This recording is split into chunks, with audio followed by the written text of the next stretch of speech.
በሶስተኛው ራይክ ዘመን ከ1 ሚሊዮን በላይ ሰዎች በማሰቃያ ካምፖች ውስጥ በቁጥጥር ስር ውለው ነበር። በአዶልፍ ሂትለር በሚመራው የናሽናል ሶሻሊስት የጀርመን ሰራተኞች ፓርቲ በአሰቃቂ ሁኔታ ተቀጥተዋል፣ ተሰደዋል፣ እንዲሁም ታስረዋል።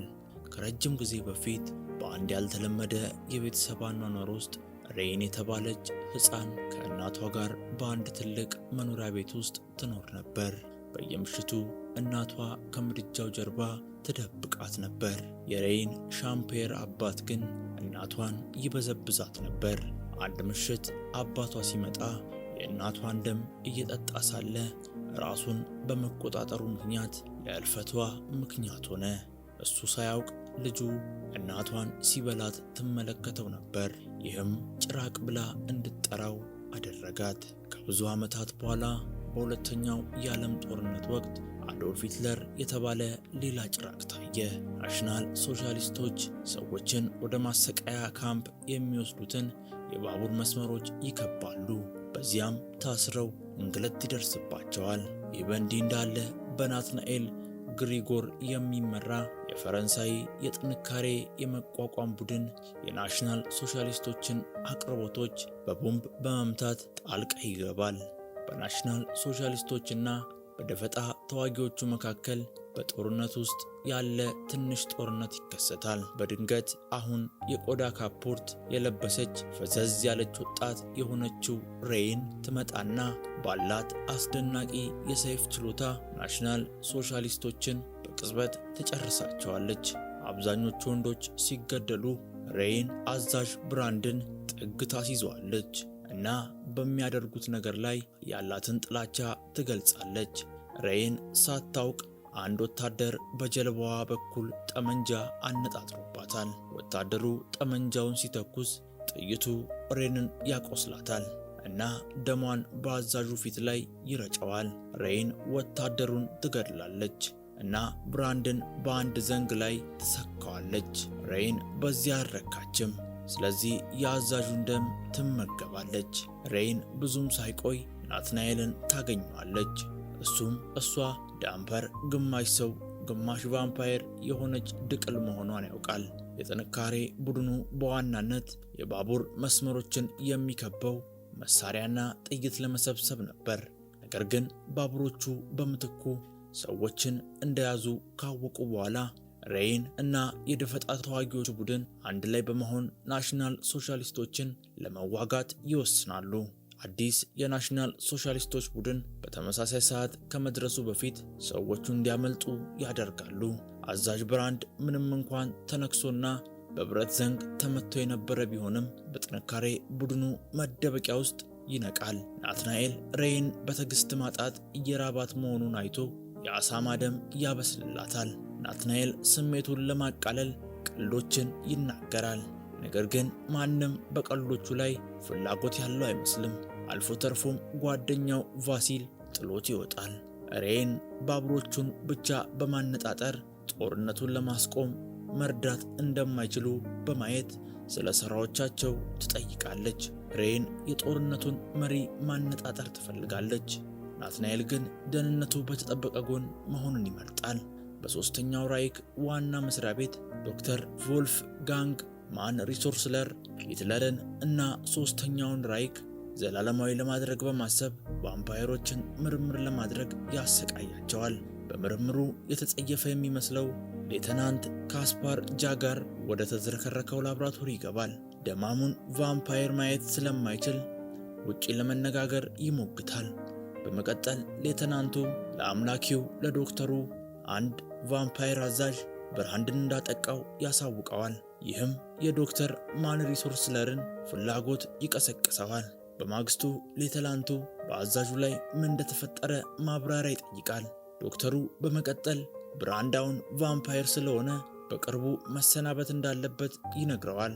በአዛዡ ላይም በትክክል ምን እንደተፈጠረ ሊያስረዳ አይችልም። ነገር ግን ዶክተሩ በጉዳዩ ላይ ምንም ልዩ ነገር ስላላገኘ የተበሳጨ ይመስላል። ይሁን እንጂ ሌተናንቱ ጥቃቱ የተፈጸመው በቀን በብርሃን መሆኑን ያሳውቀዋል። ይህም ዶክተሩን ፍላጎት ያሳድርበታል። ምክንያቱም ቫምፓየሮች በፀሐይ ይዳከማሉ ተብሎ ስለሚታሰብ። ወደ አዛዡ ቢሮ ሲመለሱ እሱ ምን ያህል ጨካኝ እንደሆነ በማየት ይገረማሉ። የተበሳጨው አዛዥ ሌተናንቱን ጥሎት ዶክተሩም በላብራቶሪ ቀሚሱ ይይዘዋል። የፈራው ዶክተር ማን ሪሶርስለር እንዲድንና በተመሳሳይ ጊዜ እንዲያገግም ለመርዳት ቃል ይገባል። ሬን ለመታሸት ወደ ሴተኛ አዳሪዎች ቤት ታመራለች። ከአንድ ሰው የምትደበቅ ይመስል ከበር ወደ በር በስውር ትጓዛለች። በኋላ ላይ አንዲት ሴት እያሸቻት ሳለ አንድ የናሽናል ሶሻሊስት ወታደር ከሴቶች አንዷን ሲደበድብ ትሰማለች። የተቆጣችው ሬን በፍጥነት ጋውን በመያዝ ትገጥመዋለች። ወዲያውኑ ሰውየውን መታችውና ብልቱን ቀጠቀጠችው። ሬን የተደበቀችውን ልጅ ወደ ውጭ ታወጣለች። ይህም የሴተኛ አዳሪዎች ቤቱን ባለቤቷ ቀድማ እንድትዘጋ ያስገድዳታል። ምንም እንኳን የናሽናል ሶሻሊስቶች አንድ ነገር እንደተፈጠረ እንዲጠረጥሩ የሚያደርግ ቢሆንም ባለቤቱ ይህንን ችላ በማለት ሬን ለንግድ ስራዋ እንቅፋት እንዳትሆን በቁጣ ታስጠነቅቃታለች። ሬን በቀላሉ በዚህ ላይ በማሾፍ ትሄዳለች። ሬን ልትወጣ ስትል ልብስ ያላጠለቀች ሴት ታስቆማትና የተደበደበችውን ሴት ስላዳነቻት እንደ ስጦታ ማሳጅ ታቀርብላታለች። ከሌሎቹ ሴቶች አንዷ የሆነችው ሴቪትላና ከሴተኛ አዳሪዎች ቤቱ ከመውጣቷ በፊት ከበሩ ጀርባ በተንኮል ፈገግ አለች። ሴቪትላና ስምምነት ለመደራደር ወደ አዛዡ ብራንድ ቢሮ ታመራለች። ዶክተሩ በእሷ ላይ ጥርጣሬ ያለው፣ እሷ ግን ዜናዋ ለዋጋው የሚመጥን መሆኑን ትሞግታለች። ሬን በሴተኛ አዳሪዎች ቤት ውስጥ ወታደሩን ያሸነፈችበት መንገድ ልዩ መሆኗን ትረዳለች። ሬን የት እንዳለች መረጃ በመስጠቷ ሴቪትላና አሁን ያለውን ባለቤት ስለምጠላ የምትሰራበትን የሴተኛ አዳሪዎች ቤት ማስተዳደር ትፈልጋለች። በቢሮው ውስጥ ሴቪትላና አዛዡን ታገኛለች። ስለ ሬን መገኛ ታሳውቃለች። ብራንድ ግን አንገቷን ከመንከሱ በፊት ፍቅር ይሰራባታል። በሴተኛ አዳሪዎች ቤት ውስጥ ናሽናል ሶሻሊስት ወታደሮች ሬንን ለመያዝ ይመጣሉ። እሷ በሰይፏ ወታደሮችን ያለምንም ጥረት ትገድላለች። ይሁን እንጂ ወደ ሴተኛ አዳሪዎች ቤቱ ወለል ላይ ስትደርስ አዛዡን ጨምሮ ብዙዎቹን በማየቷ ትገረማለች። ብራንድ ወደ ቫምፓየር ስለቀየረችው እንደ እናቱ ይቆጥራታል። የተጨነቀችው ሬን እንዴት ወደ ቫምፓየር እንደቀየረችው ግራ በመጋባት ወደ ጣሪያው ትሸሻለች። ሬን ትመታለች፣ ነገር ግን ችላ በማለት ትሸሻለች። አዛዡ እሷን በሕይወት ስለሚፈልጋት ተቆጥቷል። ዶክተር ማን ሪሶርስለር በመቀጠል ወደ ተኩስ ክስተቱ ይደርሳል እና ለበለጠ ጥናት የሬንን ደም ይሰበስባል። በዚያው ቀን ቆይቶ ዶክተሩ በገንዳው ውስጥ ሴቪትላናን በመመልከት በምርምር ስራው ላይ ይቀጥላል። በእጆቿ ላይ ቅዱስ ውሃ ይረጫል እና ሴቪትላና ለአምላክ ውሃ ካለው የአዛዡ የመካከል አቅም ደካማ የሆነውን ስሪት እንደወረሰች ያስተውላል። ሴቪትላና ዶክተሩን ወደ ገንዳ ውስጥ እንዲገባ ታታልለዋለች፣ በዚያም ታጠቃዋለች። ዶክተሩ የቀረውን ቅዱስ ውሃ በእሷ ላይ ያፈስባታል። ይህም ሴቪትላና ወደ ኋላ እንድትል ያደርጋታል። ስለ ቫምፓየሮች በቂ እውቀት ያለው ዶክተሩ እሷን ለመውጋት እንጨት ይጠቀማል። ይህም ቫምፓየሯን ወደ አመድ ይለውጣታል። የተጨነቀችው ሬን ከናትናኤል ጋር ትገናኛለች። የእጅ ቦምብና ዲናማይት ትጠይቀዋለች። እሱ ግን እምቢ ይላል። ሬን ደሟ ከአዛዡ ደም ጋር ተቀላቅሎ ወደ ቫምፓየር እንደቀየረው ትገምታለች። አዛዥ ብራንድን የበለጠ ጠንካራ በማድረጓ ተጠያቂነት ስለሚሰማት ናሽናል ሶሻሊስቶችን ብቻዋን ለመጋፈጥ ትሞግታለች። ይሁን እንጂ ናትናኤል እንድትረጋጋና በምትኩ እንደ ቡድን እንዲሰሩ ያሳምናታል። ሬን ቡድኑን ወደ ሞት ብቻ ሊመራው ስለሚችል በራስ መተማመን የላትም። ናትናኤል ግን መውሰድ ያለባቸው አደጋ መሆኑን ይሞግታታል። በመቀጠል ቫስል ማግዳ ለእቅዳቸው ዝግጁ መሆኗን ለናትናኤል ያሳውቀዋል። በአካባቢው ባለ መጠጥ ቤት ውስጥ ማግዳ ማርኮቪች ከአንድ ከፍተኛ ማዕረግ ወታደርና ረዳቱ ጋር ትገናኛለች። ረዳቱ ልብሷን ይፈትሻል እና ከስሩ ምንም አይነት መሳሪያ አያገኝም።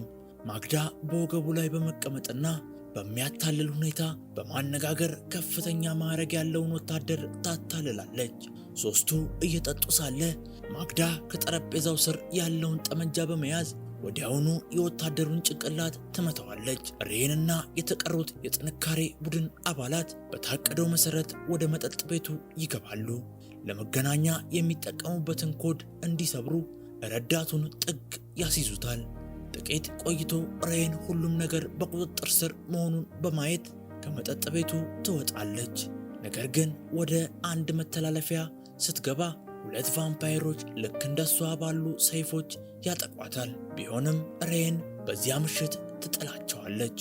ሬን በደሟ ምክንያት ወደ ቫምፓየር ከተቀየረው ሂትለር ጋር ስለመጋፈጥ ቅዠት ታያለች። ሂትለር በመቀጠል የበለጠ ደሟን ለማግኘት ይነክሳታል። ፍርሃቷ በሕልሟ ውስጥ ሲገለጥ ካየች በኋላ እየጮኸች ትነቃለች። በተመሳሳይ ጊዜ አዛዥ ብራንድ ሌተናንቱን ወደ ቫምፓየር ለመቀየር ወደ ቤቱ ያመራል። ብራንድ የቫምፓየሮች ጦር እየሰራ ነው እና የሌተናንቱ የመከታተል ችሎታ ጠቃሚ ሀብት እንደሚሆን ያምናል።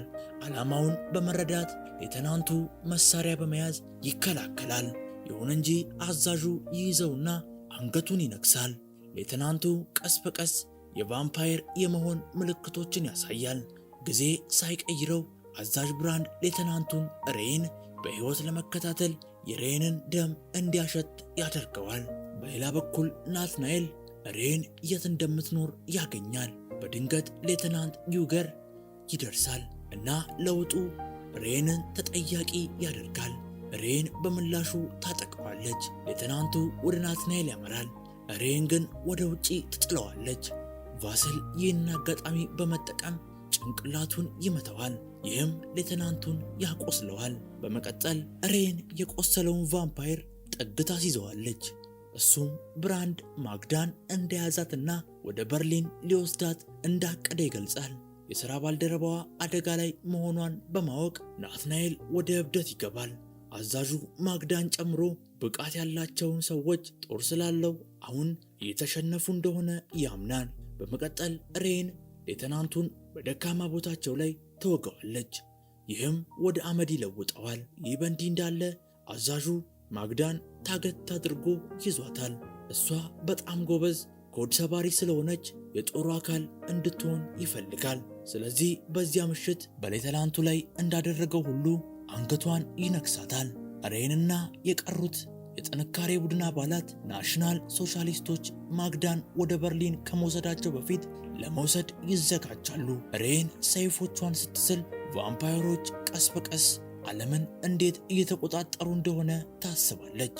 ይህም ከጊዜ ወደ ጊዜ ቁጥራቸው የበዛ ንጹሐን ሰዎች አደጋ ላይ በመውደቃቸው ያሳስባታል። በማግስቱ የጥንካሬ ቡድኑ ወደ በርሊን በሚሄደው የባቡር ጣቢያ ይደርሳል። ነገር ግን በሚያስገርም ሁኔታ ምንም አይነት ባቡር የለም። በፍጥነት ወደ ሕንፃው ይገባሉ እና በምትኩ ማግዳ ታስራ ያገኟታል። ቫስል ወደ እሷ ሲጠጋ ማግዳ ቀድሞውኑ ወደ ቫምፓየር ተቀይራለች። ይህም ሬን እንድትጨርሳት ያስገድዳታል።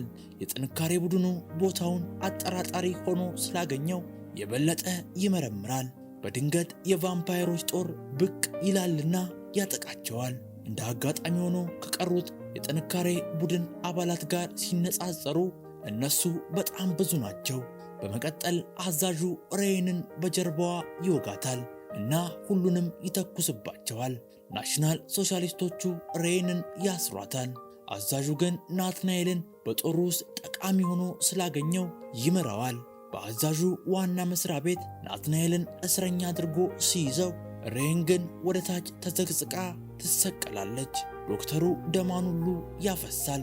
ይህም እያንዳንዱን ሰው የበለጠ ጠንካራ ሊያደርግ እንደሚችል በማመን በመቀጠል አዛዥ ብራንድ ይመጣል እና ደሟን ከመመገቡ በፊት ጭንቅላቷን ይመታል። በመቀጠል አሁን ለመሪያቸው ስለሚያስተዋውቋት ለጉዞ እንድታዘጋጃት ዶክተሩን ይጠይቀዋል። በዚያው ቀን ቆይቶ ሬንንና ናትናኤልን በጭነት መኪና ወደ በርሊን ያጓጉዛሉ። እነሱ ሳያውቁ ቫዝል ከተኩሱ ተርፏል። ናትናኤልንና ሬንን ለማዳን እንዲረዱት አንዳንድ ሰዎችን ይጠራል። ወደ በርሊን በሚወስደው መንገድ ላይ በበረዶው ስር ፈንጂዎችን ይተክላሉ። በጭነት መኪናው ውስጥ ናትናኤል ደሟ ከተፋሰሰ በኋላ ራሷን ስታ በነበረችው ሬን ላይ ይመለከታል። ለሬን ላይ ያለውን ስሜት ሲረዳ ሊነካት ይሞክራል። ይሁን እንጂ ሬን ትነቃለች እና ታንቀዋለች። ነገር ግን ናትናኤል መሆኑን ስትረዳ ታቆማለች እና በስሜት ትስመዋለች። ይህ ሁለቱ ፍቅር እንዲሰሩ ይመራቸዋል። ጥቂት ቆይቶ የጥንካሬ ቡድኑ የጭነት መኪናቸውን ሲመለከት የጥንካሬ ቡድኑ አባል የሆነችው ናትሊያ አሽከርካሪውን ትመታዋለች። ይህም የፈንጂዎቹን ፍንዳታ ይቀሰቅሳል። ናትናኤልና ሬን ከጭነት መኪናው ያመልጣሉ እና የጥንካሬ ቡድኑ ናሽናል ሶሻሊስቶችን እንዲዋጋ ይረዳሉ። ይህ በእንዲህ እንዳለ አዛዡ የሬንን ደም ይጠጣል። ዶክተሩ ማንሪሶርስለር ግን ይሸሻል፣ እግር በእግር ወደ በርሊን ለመሮጥ በማሰብ። ይሁን እንጂ ናትሊያ አይታው ትተኩሳለች፣ ወዲያውኑም ትገለዋለች። አዛዡ ትኩረቱን በቫስል ላይ ሲያደርግ ናትናኤል ያጠቃዋል። አዛዡ የሬንን ደም ከጠጣ በኋላ የበለጠ ጥንካሬ በማግኘቱ በቀላሉ ይጥለዋል። ሬን ጠንካራ ሆና ትቀጥላለች እና አዛዡን ትመታዋለች። ጭንቅላቱን በትልቅ ድንጋይ ትቀጠቅጠዋለች። ምንም እንኳን ድል ቢያገኙም ጦርነቱ ገና አላበቃም። ስለዚህ ሬን፣ ናትናኤልና የጥንካሬ ቡድኑ ለመጨረሻው ውጊያ ራሳቸውን ሲያዘጋጁ የሚያስፈልጋቸውን ጥይቶች ሁሉ ይሰበስባሉ። በዚያ ምሽት ተሽከርካሪው በመጨረሻ በርሊን ይደርሳል። የጭነት መኪናው ሲከፈት ሬን ዘላ ትወርዳለች። የናሽናል ሶሻሊስቶችን ጦር ሳያስቡት ትይዘዋለች። ይህንን የመሰሉ ተጨማሪ ቪዲዮዎችን ለማየት ሰብስክራይብ ያድርጉ።